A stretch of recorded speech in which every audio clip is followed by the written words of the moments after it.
pretty decent. He can do everything a point guard needs to do. But there is just not the talent on that team to be anything near the playoffs. And, he could be a starting point guard for a playoff team if he's got a bunch of other scoring options that are, anywhere from good to amazing. But most likely he should be the backup point and would be probably like a sixth man type that could come on if necessary anywhere and create plays. But there's no way that the Nets are a playoff team. They're not even going to get close. I think they'll be like the third worst team in the NBA. I think in that area they have the ability to be better than the Knicks if the Knicks continue what they've done. But I guess that's not fair anymore because of the Hardaway signing. So, but they do have to gel. If Melo gets traded too, and they get like Mo Harkless or something, the Knicks are going to need to gel because they're probably going to lose a lot of games initially. So then going back to the Knicks, talking about losing a lot of games. Do you foresee dysfunction in the Knicks again this season, or just a losing team? I don't think if the Melo deal gets done, I don't see dysfunction. I just see a team that's learning together. If the Knicks are a lottery team again, show no signs of improving, do you think Kristaps Porzingis comes back to the Knicks, or do you think he wants a trade? Trade. I think he wants a trade. If they're a lottery team and don't show signs that they're getting better, I think he's going to want out. I think he's going to demand a trade. Yeah. Yeah, I mean, kind of depends on how the team is as well. If it's dysfunction and they're a lottery team and there's a bunch of players bickering, which, happens more often on losing teams, then yeah, and I don't. But then again, I think he recognizes that the New York media, at least right now, is helping him, is making him a household name, whereas he might not be that on another team. I'm sure if Kristaps Porzingis picks up the phone right now and says, "Lonzo, I want to play," the Lakers get it done. The Lakers find a way to get him in purple and gold. Oh, yeah. Yeah. And for those of you listening, I literally just made a phone out of my hand and put it up to my ear to pretend that I was talking on the phone. Yeah.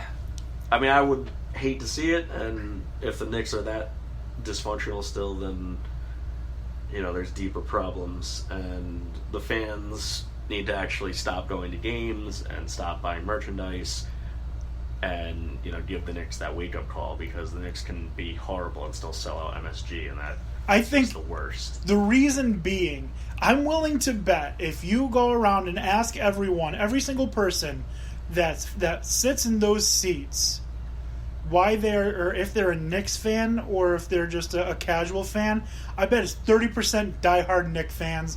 The rest are people who are there because it's Madison Square Garden, or because it's the Knicks, or because they want to. Yeah, they can buy a T-shirt, or it's because they're there to see an opposing player. Yeah. So I think the Knicks are going to get better. My thought is they will get Trevor Ariza in a trade. That's my guess. I wouldn't mind that. I wouldn't mind that either, except that he's not super young. Yeah. But he could...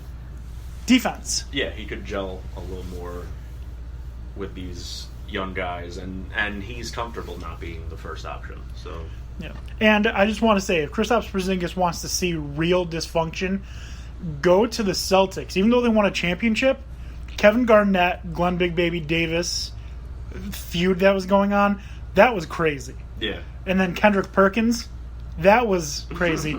But even worse, the Washington Wizards of the early 2000s, Gilbert Arenas pulled a gun.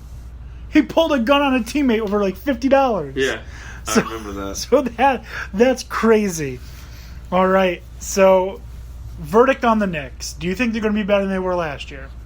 Not really as far as wins. I think they're going to be more fun to watch, and I think they're going to be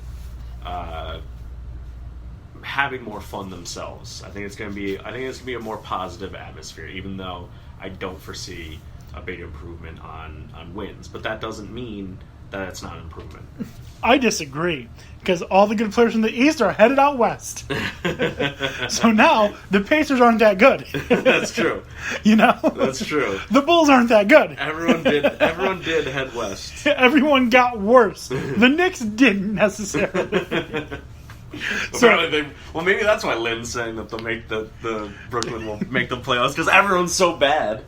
Yeah, it's quite possible, and we'll definitely be seeing basketball at some point in the future. But unfortunately, it's time for us to say goodnight.